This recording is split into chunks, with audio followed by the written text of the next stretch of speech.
Warahmatullahi wabarakatuh. Waalaikumsalam warahmatullahi wabarakatuh. Masya Allah, ini aneh ketemu lagi sama Ustaz Andalan Aneh. Alhamdulillah.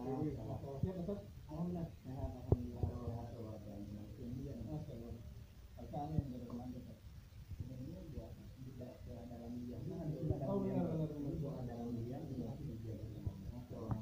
Kalau ngomong sama orang yang tahu juga dia. Tahu ada artinya tahu. Masya Allah. Bener. Gimana Bang? Jadi gini Ustaz, kemarin saya lihat postingan langsung Ustaz, tapi masalah yang soal rokok Ustaz. Jadi ya kita nggak bisa memungkiri Ustaz. Ya, masih banyak banget teman-teman yang merokok gitu kan. Baik yang sudah afiliasi ya kan, ataupun yang belum pun. Cuma ini tadi Anda sempat dengar dulu langsung kayak ngomong ini di luar dari dalil atau hadis ya, tapi banyak banget sesuatu yang mungkin kurang baik gitu kan. Menurut Anda gimana Ustaz? Sebenarnya gini,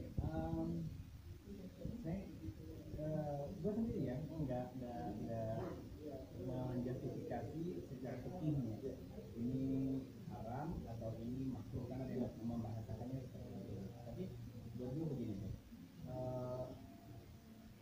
ini cuma untuk apa ya, mengajak teman-teman khususnya untuk ayo kita sama-sama berpikir.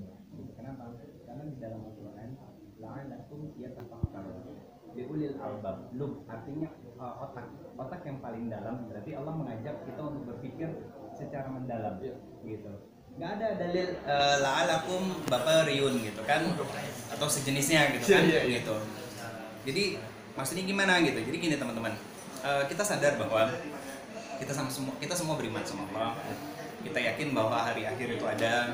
Kita yakin bahwa segala sesuatu itu kan dihisab nanti sama Allah Subhanahu wa taala. Itu suatu keyakinan di dalam diri kita. Dan itu adalah sesuatu yang hak dan pasti. Perjumpaan dengan Allah, hisab itu adalah al-haq. Bahkan jannah wan nar itu juga al-haq. Jadi, teman-teman semuanya, ini ajakan dari saya secara pribadi dan adik saya Fian gitu kan, untuk kita sama-sama berfastabiqul khairat. Jadi, kita berpikir bahwa rokok itu pasti dihisab sama Allah. Saya nggak ngebahas lagi, saya ulangi, tentang kehalalan, keharaman, mubahkah, makruhkah, gitu kan, atau syubhat atau apa enggak. Saya nggak ngebahas dalam konteks fikihnya, enggak. Saya hanya ngebahas tentang, ayo kita sama-sama merenung tentang apa ketika kita ngejepit rokok. Ya, kan biasanya dijepit tangan kan, nggak mungkin cuma di hidung gitu kan. Ini tangan pasti bakal memberikan persaksian sama Allah, gitu. Setelah di tangan dijepit, ditempelin ke bibir, gitu kan, lalu dihisap. Bibir cerita nanti sama Allah bahwa pernah ditempatkan, apalagi sering gitu kan, rokok di antara dua bibir ini. Lalu dihisap, asapnya masuk ke dalam mulut. Mulut nanti cerita sama Allah. Lewat tenggorokan, asap rokok itu panas, teman-teman semuanya. Lewat tenggorokan juga cerita sama Allah, gitu kan. Sampai ke paru-paru yang tadinya warnanya merah berubah kecoklatan karena nikotin dan lain sebagainya. Pokoknya zat negatif yang ada di dalamnya. Nanti paru-paru pun cerita sama Allah, ya Allah, rasanya sesak, panasnya luar biasa dan lain sebagainya, gitu kan. Setelah itu selesai sampai situ, belum keluar lagi, lewat kerongkongan, kemudian ke hidung cerita sama Allah, bulu-bulu di dalam hidung cerita sama Allah, gitu. Bahkan saya kalau cerita begini selalu merinding dong. Bahkan kulit di surat Fusilat, orang kafir itu komplain sama Allah karena kulit bercerita dan menjadi saksi atas segala aktivitas yang kita lakukan. Bahkan pori-pori, bulu-bulu yang ada di sekujur tubuh kita karena kan terpapar asap, gitu. Sampai di situ selesai? Belum teman-teman semuanya. Apalagi asap yang dikeluarkan di public service, ada orang, banyak orang di sekitar kita, ada yang ngasih kode tapi kita nggak tetap aja disedot, gitu kan. Itu perokok pasif secara kesehatan itu jauh lebih buruk, lebih bahaya daripada rokok aktif, karena penyakit di dalam diri kita itu ikut keluar bersama dengan asap tadi, kemudian dihirup, dan secara nggak langsung itu kita udah zalim sama orang lain, udah berbuat kemaksiatan sama orang lain. Terus suka nggak sadar. Makanya kenapa kita nggak sadar, gitu kan? Ya karena memang ada yang salah di dalam diri kita, ada yang harus diperbaiki di dalam diri kita. Apa itu? Iman kita, gitu. Karena yang namanya allazina yu'minuna bil ghaib berarti mengimani segala sesuatu perkara yang gaib. Apa aja? Hal yang paling sederhana, rukun iman yang 6 aja. Beriman kepada Allah, gitu kan. Alastu bi rabbikum qalu bala syahidna. Betul, engkau adalah Rabbku ya Allah, engkau maha melihat, engkau menyaksikan, engkau mencatat, engkau asyahid gitu kan. Engkau yang akan mematikan kami, engkau yang akan menghidupkan diri kami, engkau yang akan menghisab kami. Nah itu Rabb. Jadi kesadaran itu kita tanam di dalam diri kita. Lalu beriman kepada malaikat. Malaikat kita selalu didampingin sama malaikat, bro. Kemanapun. Maka mustahil orang yang sadar, ditatap, dilihat oleh Allah Subhanahu Wa Taala, lalu sadar bahwa malaikat itu datang menghampiri dan mendampingi dia kemanapun dia berada, itu melakukan hal yang sia-sia. Apalagi sampai zolim sama orang lain. Kenapa saya katakan zolim? Karena kan banyak orang yang batuk sampai sesak napas, apalagi sampai terhirup sama bayi gitu kan. Terus gimana gitu kan? Dosa sama Allah, tobat selesai. Tapi dosa sama manusia, coba cek sama diri kita, tanya sama diri kita sendiri. Kita udah minta maaf belum sama mereka? Udah berapa juta orang yang terpapar asap rokok dari keegoisan diri kita. Teman-teman semua yang sholat dirahmati Allah Subhanahu Wa Taala, sampai situ selesai belum? Belum, bro. Ternyata urusannya belum selesai gitu. Ada yang berkilah gini, Ustadz, saya mah ngerokoknya nggak bareng-bareng sama teman-teman yang lain. Saya nggak berkerumun, nggak di WC misalkan gitu kan, atau ngejauh gitu kan, duduk di tempat yang lain. Oke. Kita masih napak tanah, masih. Kan kita hidup gitu kan. Idza zulzilati ardu zilzalaha wa akhrajatil ardu asqalaha dan seterusnya. Apa artinya? Ketika bumi diguncangkan dan mereka saling mengeluarkan kisah dan ceritanya masing-masing. Wah, lebih ngeri. Jadi tanah cerita, ya Allah, bulan sekian, detik sekian, menit sekian, si fulan ya Allah dengan kesombongan dan egonya berdiri sambil menggapit. Sampai situ selesai? Belum, teman-teman semuanya. Urusannya masih panjang. Ini baru satu perkara, rokok. Gitu kan? Yang sering kita berdalih bahwa ini adalah sesuatu yang ya baik-baik aja gitu kan.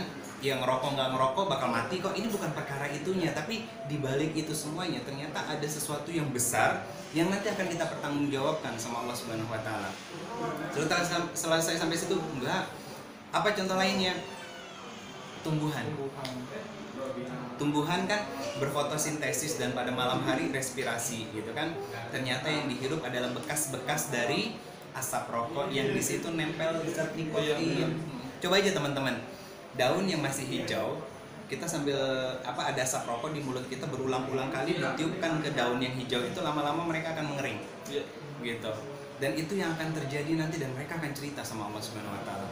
Belum lagi hewan-hewan yang memang mereka harus mendapatkan hak mereka berupa oksigen yang sehat dan lain sebagainya. Coba teman-teman pikirkan baik-baik, sepanjang dan sedetil itu nanti hisab Allah.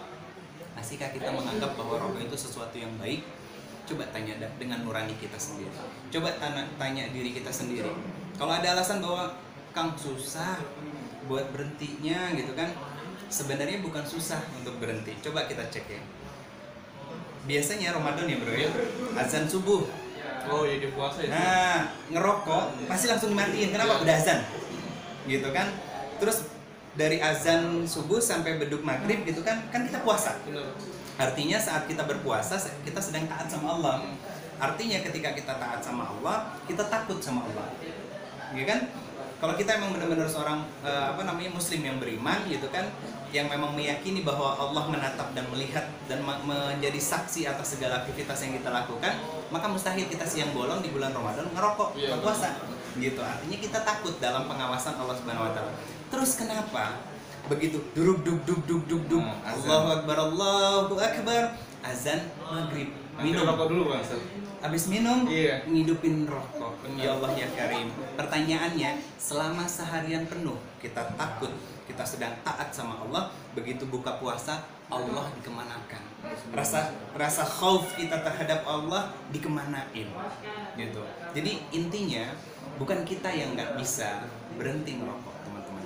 Tapi kita yang belum mau menurunkan ego kita, membenarkan apa yang salah dan menjadi sebuah pembenaran dan alibi bagi diri kita bahwa itu adalah sesuatu yang baik. Teman-teman semua yang sholat dirahmati Allah Subhanahu Wa Taala, ada sebuah dialog begini di dalam Al-Quran. Ada sebuah dialog yang mengatakan bahwa ya Rabbana, karena engkau telah menyesatkan aku, maka izinkan aku untuk menjadi musuh menggoda, menguji anak cucu Adam sampai hari kiamat nanti. Nah, itu dialog siapa? Antara Allah dan iblis. Dari narasi dialog ini kita sebetulnya bisa ngambil kesimpulan bahwa iblis itu udah jelas salah, gitu kan? Tapi nggak mau disalahin. Yang ada malah dari narasi ini iblis itu nyalahin Allah, ngerasa bahwa apa yang dilakukan benar. Nah, ini naudzubillah min dzalik terkadang ada di dalam diri kita, bro. Ketika kita diingetin malah balik marah, atau ngambil sampel si fulan gitu kan, ini boleh dan lain sebagainya gitu. Padahal hisab terhadap dosa diri kita ya kita sendiri yang nanggung, nggak mungkin orang lain gitu kan. Nah, maka dari itu ada sebuah statement sederhana begini: iblis itu dari zaman azali dulu sampai kiamat nanti wujudnya nyata tapi wujudnya nggak nyata tapi sifat sombongnya nyata. Manusia dari zaman azali sampai kiamat nanti wujudnya nyata tapi sifat sombongnya sering nggak kerasa, dan itu sering ada di dalam diri kita. Kita mungkin manusia secara zahir ya, secara fisik, tapi terkadang ada sifat-sifat keiblisan di dalam diri kita yang kita nggak sadar. Maka dari itu teman-teman semuanya, penting kita untuk betul-betul meyakini secara sempurna bahwa allazina yu'minuna bil ghaib bukan hanya sekedar diucap, karena apa yang disampaikan oleh Rasulullah SAW tentang iman adalah diyakini di dalam hati, diucapkan secara lisan, dan diamalkan melalui perbuatan. Maka kalau ada yang kurang dari ketiga komponen ini, maka bisa dikatakan iman kita cacat. Naudzubillah min dzalik. Itu ngerinya luar biasa. Ini baru satu komponen gitu kan. Nah, sekarang gini, dosa zolim kita dari rokok itu dicatat sama Allah. Pertanyaannya, emang sholat kita yakin diterima sama Allah? Allah alam, nggak tahu. Khusyuk aja belum tentu kan. Tunggang-tungging sujud ruku kita gitu kan, doa kita nangis-nangis minta diterima sama Allah, tapi setelah sholat ternyata di pelataran masjid ngerokok gitu kan. Baru aja berdoa sama Allah nangis-nangis, begitu selesai sholat nongkrong sama teman-teman di pelataran masjid ngerokok lagi, asapnya masuk masjid. Allah ya Karim ya Rahman ya Rahim gitu kan. Kemana adab kita? Itu kurang ajar nggak sih? Kurang ajarnya luar biasa gitu tuh. Cuman seringnya nggak sadar gitu. Nggak sadar bahwa kita tuh lagi kurang ajar sama Allah. Terus gimana Allah mau ngabulin permintaan kita dan mau nerima amal soleh kita, ternyata adab kita sama Allah pun nggak dijaga. Nah, ini sikap ihsan. Jadi ihsan itu kemanapun ngerasa ditatap oleh Allah, diperhatiin sama Allah. Jadi nggak GR kalau ditatap sama manusia, tapi justru kegeeran itu buat Allah. Saya malu kalau seandainya saya bermaksiat sedangkan Allah melihat.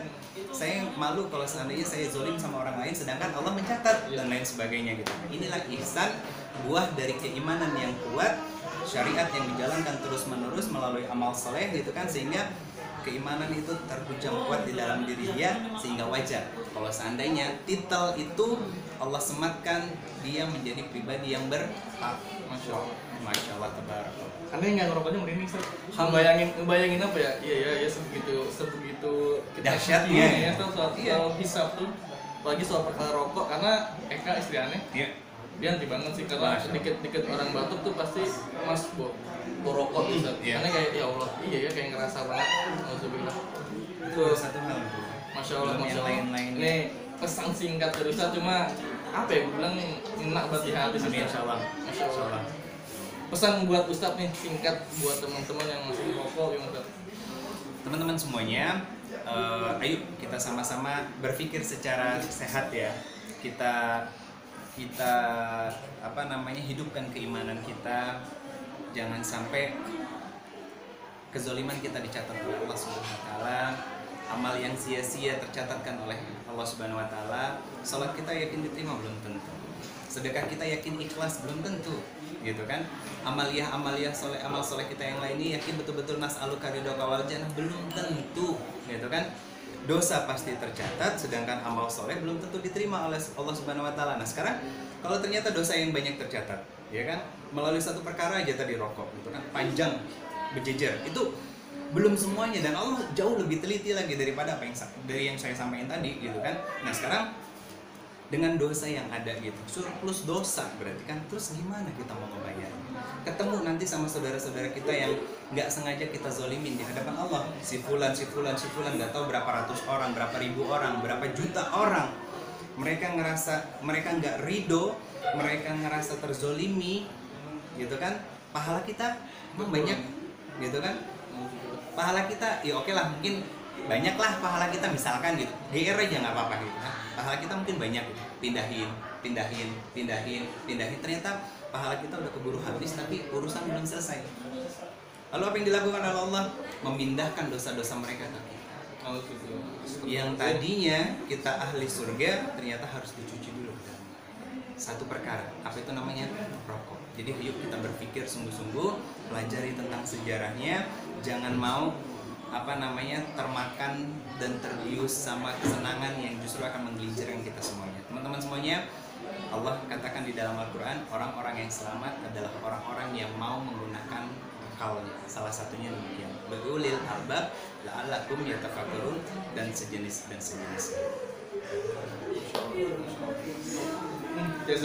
Siap, sama-sama bro. Masya Allah, ini ya. Ilmunya luar biasa dan nasihat luar biasa sih buat teman-teman semua. Buatnya juga sih, karena nggak cuma ngerokok, tapi sebenarnya dari poin hisab tuh luar biasa Detail. Jadi ngajarin kita untuk beriman kepada hari akhir, itu mengajarkan kita untuk takut kepada Allah. Takwa tadi. Iya. Makanya man kana yu'minu billahi wal yaumil akhir, beriman kepada Allah dan hari akhir. Beriman kepada Allah menggantungkan harapan kepada Allah. Berharap amal ibadah kita diterima. Berharap setiap amal soleh yang kita lakukan diterima. Sholat kita, sedekah kita, apalagi tilawah Quran kita, hafalan Quran kita, belajar hadis, duduk di majelis ilmu diterima oleh Allah Subhanahu wa taala. Dan beriman dengan hari kiamat itu memunculkan rasa khauf, takut akan hisab, takut akan telitinya Allah dalam menghitung setiap apa-apa yang kita lakukan, gitu. Nah ini harus tertanam kuat di dalam diri kita. Jadi jangan sampai teman-teman terlalaikan karena sesuatu yang kecil tapi ternyata menggelincirkan kita ke dalam neraka Allah Subhanahu wa taala. Nauzubillah min dzalik. Karena ketidaksadaran tadi. Ketidaksadaran. Mungkin sedikit pesan singkat dari Ustadz tadi ya, Ustadz. Bismillah bisa nggak singkat nih, Ustadz? Masya Allah, karena pertemuannya direncanakan tapi masih banyak PR dari sana. Insya Allah sama-sama doain Ustadz sehat terus, biar sama-sama bisa ketemu lagi, bisa sharing lagi. Istri juga kan kebetulan Fian istri lagi mengandung. Alhamdulillah. Teman-teman yang lagi nyimak ini gantian ya MC-nya ya.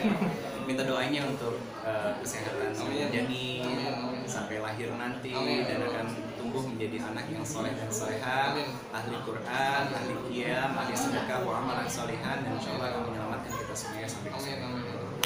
Begitu juga teman-teman semuanya yang lagi nyimak, yang masih sendiri, semoga Allah dekatkan jodohnya. Yang sudah berumah tangga tapi belum dikaruniakan momongan, semoga dimudahkan dan didekatkan serta diberikan anak-anak yang soleh dan soleha, dilapangkan rezekinya dan dimudahkan untuk terus beramal soleh. Insya Allah kita kumpul di surga. Amin.